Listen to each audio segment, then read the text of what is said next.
back to Access Houston on 97.9 The Box. Good Sunday morning. You're listening to Access Houston. I'm your host, KG Smooth. Welcoming inside the show, first timer.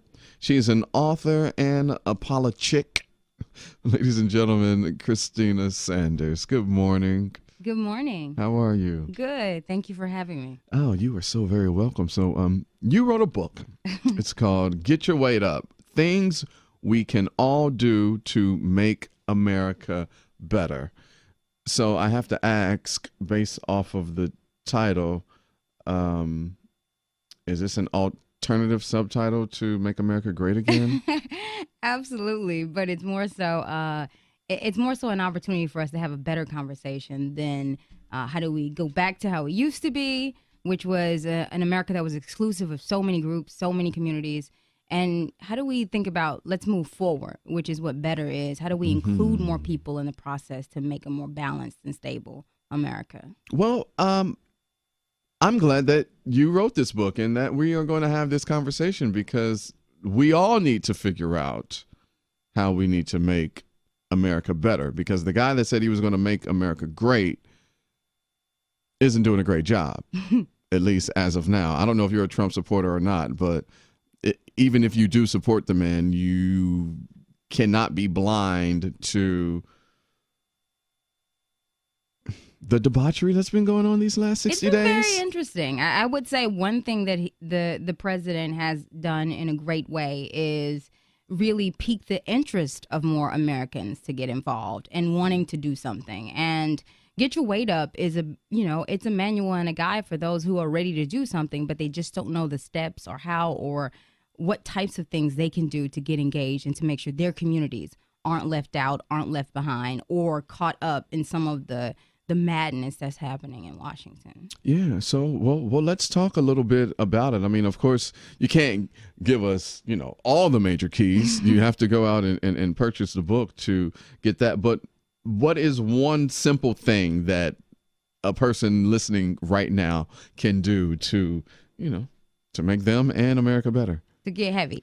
So the first thing one person, everybody listening, most everybody listening can do is to vote every election.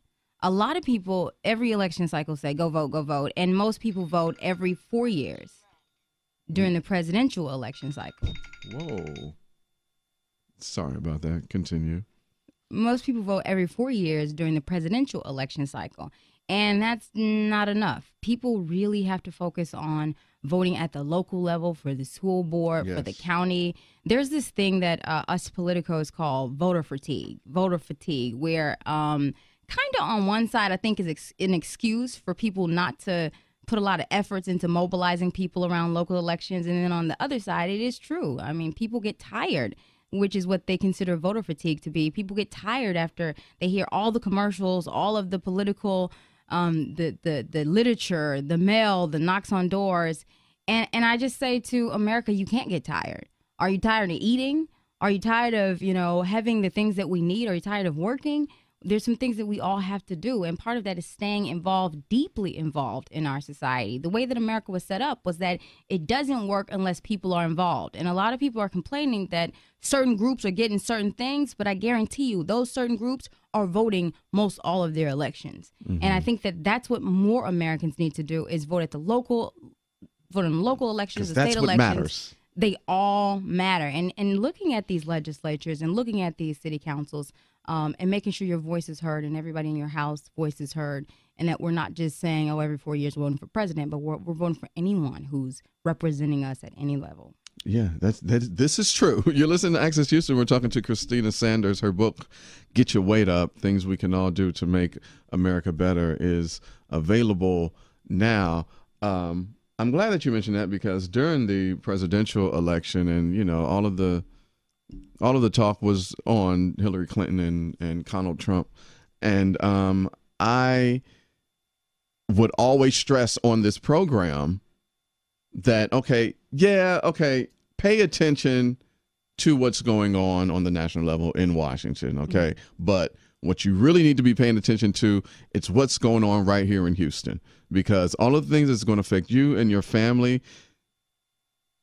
in your backyard, it's right here. Yeah. It's right here. So we need to be cognizant of who the new DA is, who the new constable is going to be, like all of those things. That's what directly affects you, not, Hillary Clinton and emails and, and Donald Trump and Russia, even though that is a concern that people need to be concerned about. But what's going on right here that is going to affect you in the immediate. And I think that I hope that people are getting that through, because it does seem like just every 4 years it's like, whew, we got the president. We got to pick one. Yeah, but also locally, Yeah, you also got to pick a mayor and you're and a sheriff and all of that. You are right. I mean, you're right, KG. It's a process for us to begin to even think about, the pivot to paying attention to every election. I will say it's and with, though. You must pay attention to what's happening in the White House. But the problem in D.C. at the national level is not necessarily the White House. It's really the Congress. Mm-hmm. And one of the things I talk about in the book is explaining more about the powers in the Constitution. Article 1, Section 8 is the most powerful section of the United States Constitution, and it is all about the legislature. The Congress makes the laws. The president can't make laws. And so it behooves Americans, and it might help their blood pressure a little bit, to really, really understand how your legislative or your congressional representatives have more power than the president, because the president has to ask them for things. The president does some executive order, but that can easily be changed and easily be moved, and it's only so much the president can do. Mm-hmm. The Congress is the powerful body in the United States of America. It was written that way in 1787. It has maintained that status in 2017, and the more we study and show ourselves, we'll be able to put pieces together and hold the right people accountable. So we're not holding the president accountable for things that the president really can't do anything about, but we can hold congressional people accountable for the things that they're supposed to be working on. We can hold the state representatives accountable for the things that they're supposed to be working on. And it's not even just necessarily holding them accountable, but it's about how do we create a collective? Are we even telling our representatives what we want? And do we even know how to articulate that? In the book, I go over some ways and some exercises that each of us can just dig down and start assessing our own individual states in America. Oh, that sounds really interesting. I like that. Yes, and you're absolutely right about Congress, who has not been doing their job. Congress has not been doing their job. Some of them have been really trying. Some of them have been trying. I will say that. But when you even got the Speaker of the House, first John Boehner left because he could not control that, the other fringe. I guess I think they're called the Freedom Caucus now or something to that effect. It was the Tea Party. Okay. John Boehner left because they beat him down.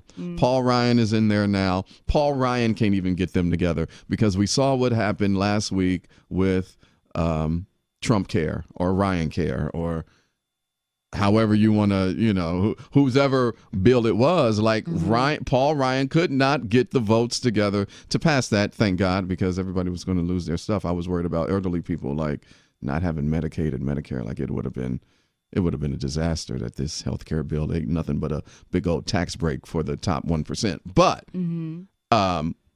he's having problems too because the bill didn't get passed, because even within their own party, they are riffing because 45 is in there and he thinks that he's a dictator.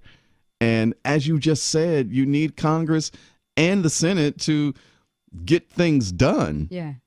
Right. And then I think first I think that the Republicans, they didn't want it to pass, and so they really are just babysitting him and trying to contain whatever the president is and isn't doing. And that bill, I don't think that bill was scheduled to go anywhere at all. They knew the votes because they're very brilliant people. They knew the votes before they even took it before the houses. But I think that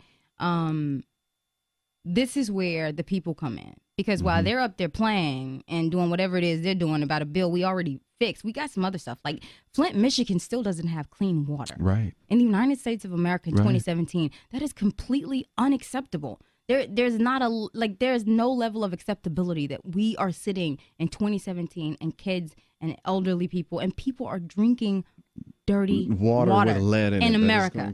So the fact that we're talking about that, I'm dumbfounded personally, but that's where we come in, because people on the ground begin to move the conversation, not just at that level. We have to move that conversation as well by putting pressure on our representatives. We put pressure on our representatives, they're going to put pressure on their colleagues. And if all of us are doing, or more people around the country are doing it, I guarantee you the president will get resistance, because part of his resistance came from Republican congressmen who were getting a lot of flack on the ground, and they refused to participate. They were like, listen, I'm not in that. I don't have nothing to do with that. I got these people in my state. I don't like Russia either, and I'm not, like, we're not friends. Like, me and him not cool. Yeah. So I think that this disassociation is really not, it really is not because of them not liking Trump. It's because they're starting to respect their constituents. And that's what, from the founding days of this nation, that's what has to happen in order for our country to work. And I think we can get our weight up, and we can make it work. And you are absolutely right. I mean, the people have spoken. I mean, me just combing the internet and watching the news and seeing at these town halls how the people are holding their representatives to the fire about what is going on. Because, I mean, I'm concerned for this country. I'm concerned, Christina. I am really concerned because Russia is in. They made their way. They did a number on us. I've read all of the stuff that's going on, not listening to cable news, doing my own reading and information on this. Russia did a number on us. They really did us in. And I'm sure they're still probably high-fiving and clicking champagne flutes because they got a huge W. No, they didn't come in and they didn't, hack the voting machines, but they hacked into the minds of the American people by putting out these fake news stories that were all over Facebook and setting up these bots that were all over Twitter and Instagram and all of that. They got us because why? They knew that America was that dumb. They knew that America is stupid, and they knew that, and they got in. And now that they're in, it's only going to get worse as it goes on. I mean, the president of the United States is being investigated by the FBI for collusion with Russia. I'm sure it's probably treason. They haven't said that. If you look up what the definition of treason is, everything that 45's administration is doing kind of sounds like treason to me. So I love this country so much, and I was having this conversation with some conservatives who are fans of Donald Trump. I'm like, I'm an American first. Forget Republican, forget Democrat. I'm an American first. When it first came out that Russia was meddling in our election, and to not see the outrage that our number one foreign adversary has gotten in here, it just totally blows me away. And I had to give the analogy. I was like, that's like us. We're family. We're at the house. The neighbor from next door comes over in our house and starts beating up little brother. And we just sitting back and letting the neighbor beat up little brother. No, that ain't what you do. You go and you help your little brother and you get the neighbor out of the house so you can have peace. And that's the analogy that I used. And it made a lot of people pause. I'm like, that's what's going on with Russia. Don't take this Russia stuff lightly. I mean, he was... Vladimir Putin is this president because of a videotape scandal, because he slithered his way in there. He's not a legitimate guy. He hated Hillary Clinton so much because she blew the whistle back in 2011 that's why he wanted to infiltrate and disrupt our election so she wouldn't get in there and hold him to the fire. Even his own people don't mess with him. I'm seeing these protests that was happening in Russia just the other day, and thousands of people showing up. Why?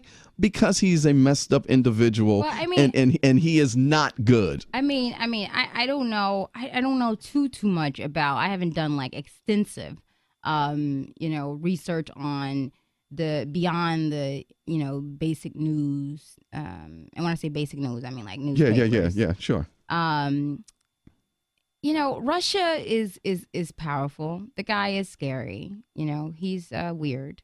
But at the end of the day, nobody cares. I mean, I think it's important. I think it's important. But I'm saying I feel like we shouldn't care in the sense that we're afraid, because you either take on the problem or you become vulnerable and feel like you're helpless once again. And I think that the fear approach is probably the wrong approach. And one reason why people get afraid is because, one, they don't know enough about what we've been through in the history of other wars and other things we've gotten through, and other situations that just haven't come to light that we've been in as a nation. I do have a lot of faith in some of these guys who do this work. And I hate to say like white boys, because this is kind of rude, but in the sense of all love. This is all love, because I don't, it's all love. Those white boys that we judge, 60% of the time, they know that international world very well. A lot of stuff they do internationally, I'm not up to speed, and some of it, 40% of it, is probably like, why are you doing this? But the way that, even back from the Bush administration, the Dick Cheneys of the world, that they understand the threat of Russia, how they extensively studied the threat of Russia, not just Russia, but the whole, many places in the Middle East. Many are not what we have been taught they are, but some are. That, they do want to get rid of the United States of America. And Russia does too. And Russia, that is their main goal too. They want us to see them as their equal. Well, and I think that there are a lot of people who are skilled that have been there, that are watching that very closely. And you better believe, just as fast as this is coming out, that those guys are on it. I mean, and I believe that, and I feel comfortable about that. But I feel like at the same time, while we're looking internationally, it does nothing for us to care about Russia when we have kids that are, seniors that are losing Meals on Wheels here in Houston, or kids that are may not have access to the lunch program because the legislator is threatening to cut the lunch program, or after school programs, or the alarming numbers of kids that don't even have after school programs because their mothers have to work after schools. And so it's like, it's almost like the offense and the defense, the international approach is so important. But what it behooves Americans to do, and for their sake of peace of mind as well, is to be able to know that you can't do anything about Russia except for go visit Moscow if you want to, because it's beautiful and it's probably not a blast-face visit. Or